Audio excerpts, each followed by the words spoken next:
और भागवत जी में सत्य की जब वंदना आती है तो सत्य की वंदना करने के बाद में द्वितीय श्लोक भगवान श्याम सुंदर के लिए कहा गया है। और उसमें क्या कहा है कि वेद्यम वास्तव मात्र अत्र वास्तवम वस्तु वेद्यम, जिससे वास्तव में वस्तु का बोध होता है। वास्तव में वस्तु क्या है? वास्तवस्य जीव वास्तवी च वयम् जीव है। वास्तव में ये जीव ही जगत जीव जगत माया तीनों को वास्तव में वास्तविक स्वरूप से ही जाना जाता है, नाम से जाना जाता है। ये जगत और माया का जो बोध है, जगत का और माया का जब बोध जीव को प्राप्त हो जाता है ना, तो शिवदः परमपिता परमात्मा और उस परमपिता परमात्मा के अंश जीव के मध्य में जो पर्दा है, उस पर्दा का हमको जब ज्ञान हो जाता है तब क्या होता है? शिवदः। शिवदः अर्थात कल्याण होना। जब जीव को आत्मा परमात्मा के बीच के पर्दा का ज्ञान हो जाता है तो वह जीव का बस परमपिता परमात्मा स्वयं कल्याण कर देते, शिवदः कल्याण कर देते। ऐसा वो परमपिता परमात्मा जो भगवान श्याम सुंदर ईश्वर जीव के मध्य के पर्दा को हटा करके ज्ञान प्रदान करते हैं, तो उस ईश्वर परमात्मा मेरे श्याम सुंदर उस जीव का कल्याण कर देते हैं। शिवदः कल्याण। जीव के मध्य का जो पर्दा है, अज्ञान रूपी पर्दा जब हटता है तब उस जीव को शिव की प्राप्ति हो जाती है, अर्थात कल्याण हो जाता है। तो शिव का दूसरा वास्तविक नाम है कल्याण। शिव कोई देवता नहीं है, शिव तो स्वयं वही परमपिता परमात्मा है जिसने सारी दुनिया को बनाया है। वास्तव जीव को जब वास्तविक वस्तु परमपिता परमात्मा का ज्ञान होता है तब उसका कल्याण होता है। और जो कल्याण होता है उसके बाद जीव को जो आनंद प्राप्त होता है वही श्याम सुंदर है। प्रेम से बोलो राधे, प्रेम से बोलो। तो भगवान श्याम सुंदर का उग्र रूप, क्रोध का जो रूप है उसका नाम है शिव। शिव में और रुद्र में दोनों में अंतर है। प्रेम से बोलो हर हर। ये बात बहुत समझना आपके लिए बहुत जरूरी है कि भगवान शिव में और रुद्र में अंतर है। रुद्र कौन है, शिव कौन है? भगवान श्याम सुंदर ही स्वयं शिव हैं, जो जगत मात्र का कल्याण करने के लिए पालन, सृजन और पालन के बाद में संहार का कार्य करते हैं शिव के रूप में। तो रुद्र कौन है? रुद्र के लिए कहा है ब्रह्मा जी को जब भगवान ने प्रकट किया, नाभि पर कमल का फूल खिला है, उस कमल के फूल से ब्रह्मा जी प्रकट हुए। ब्रह्मा जी ने सृष्टि प्रक्रम बढ़ाना प्रारंभ किया। तब ब्रह्मा जी ने मरीचि अत्रि गिरिशो पुलत्स्यः पुलक्रतु भगुर्वशिष्ठो दक्षस्य दशमस्तत्र नारद। तब ब्रह्मा जी ने सृष्टि प्रक्रम बढ़ाना प्रारंभ किया तो 10 प्राणी प्रकट किए। सबसे पहले 10 प्राणियों में कौन? मरीचि, अत्रि, अंगिरा ऋषि, पुलत्स्य, पुलह, क्रतु, भृगु, वशिष्ठ और दक्ष प्रजापति। और उसके बाद में दशमस्त्र नारद। तब नारद जी को प्रकट किया, नारद जी को प्रकट कर दिया। ये 10 प्रकट किए। उसके बाद में सनकादिक ऋषियों को प्रकट किया। 11वें ब्रह्मा जी ने कहा सृष्टि को आगे बढ़ाओ, सृष्टि प्रक्रम को आगे बढ़ाओ।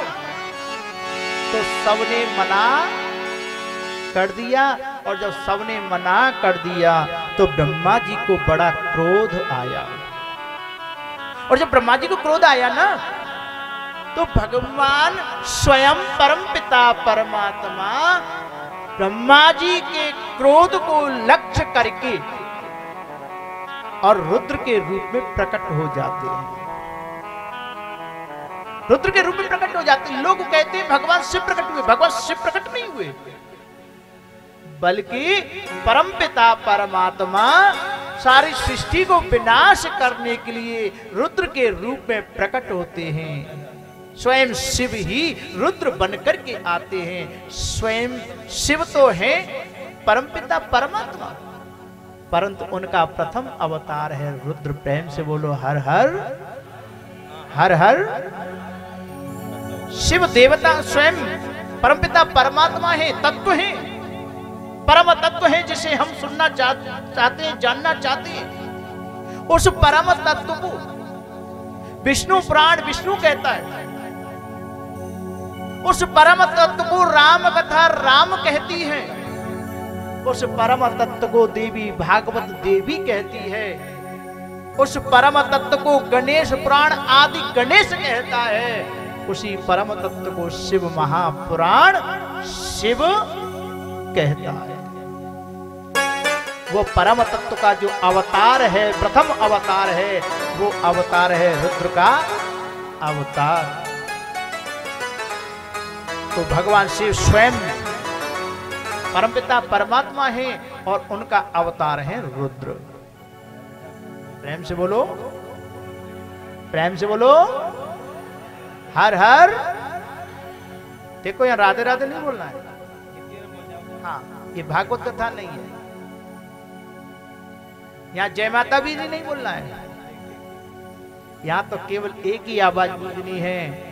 9 दिवस पर्यंत तक केवल एक ही आवाज आनी है, और वो है हर हर हर हर।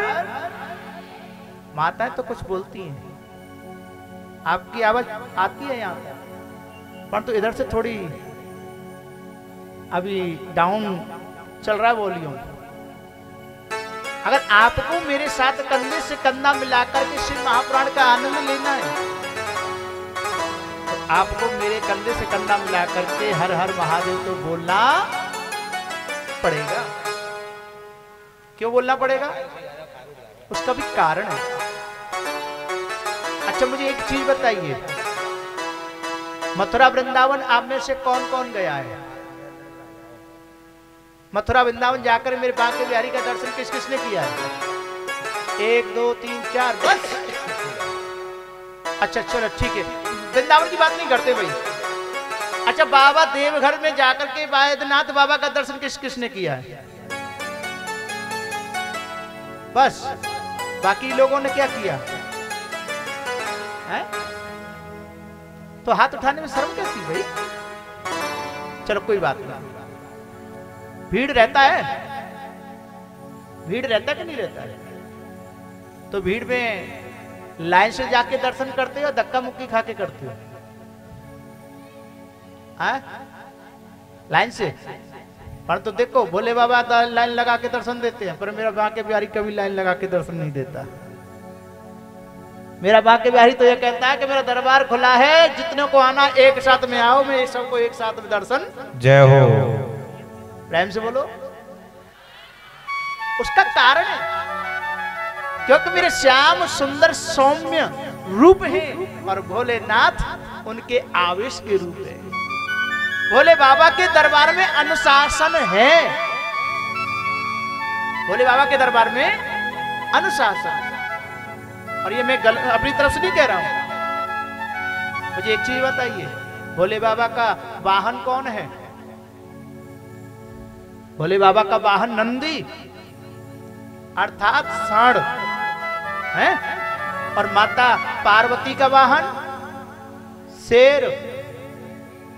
जंगल में अगर शेर को और नंदी महाराज अर्थात सांड मिल जाए तो क्या होगा? मार के।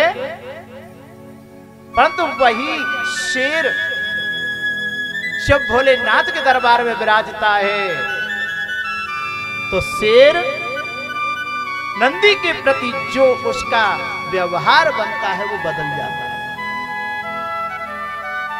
गणेश जी का वाहन चूहा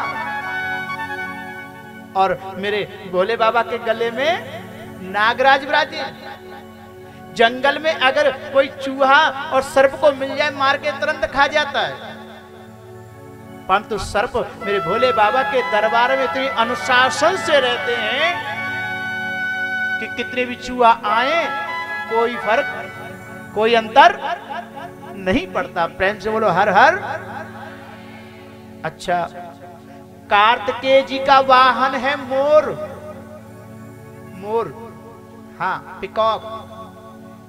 और जो मोर होता है ना वो सर्पों को मार मार के खाता है। भगवान भोलेनाथ के गले में सर्प हैं और कार्तिकेय जी का वाहन मोर है, परंतु वो भी अपना वह धर्म छोड़ देता है। भगवान भोलेनाथ के जितने भी आभूषण सर्प के रूप में है, किसी को कोई परेशान नहीं करता। तो भैया जिसके दरबार में इतनी अनुशासन हो तो वो दर्शन भी तो अनुशासन से ही देंगे। प्रेम से बोलो, प्रेम से बोलो हर हर। अब आ जाओ कहां? वृंदावन के बांके बिहारी के दरबार में। अरे जाने गोपीन के कपड़ा उठा उठा के लेके भागे होए, कोई मर्यादा नहीं। जाने गोपीन की मटकियां फोड़ फोड़ के माखन छीन छीन के खाए होए, हाँ, घर में चुरा चुरा के जाने छाछ पी होए। और भैया वाके दरबार वाके घर में जब स्वयं की अपनी मर्यादा नहीं है तो वो अपने दरबार में मर्यादा कैसे बना देगा? प्रेम से बोलो। हाँ। मेरा श्याम सुंदर केवल वात्सल्य भाव रखता है और भोले बाबा अनुशासन का प्रतीक है। मेरे श्याम सुंदर वात्सल्य भाव से भक्तों को रिझाते हैं और भोलेनाथ मेरे भक्तों को, अपने भक्तों को केवल और केवल अनुशासन सिखाते हैं। और वो अनुशासन कैसा? जिससे उस जीवात्मा का कल्याण हो जाता है। प्रेम से बोलो हर हर। शास्त्र कहता है वेदः शिवः शिवो वेद, वेदो नारायण साक्षात स्वयं मूर्ति सुश्रम। वेद ही शिव हैं और शिव ही वेद हैं और वेद साक्षात नारायण हैं। साक्षात परम ब्रह्म नारायण।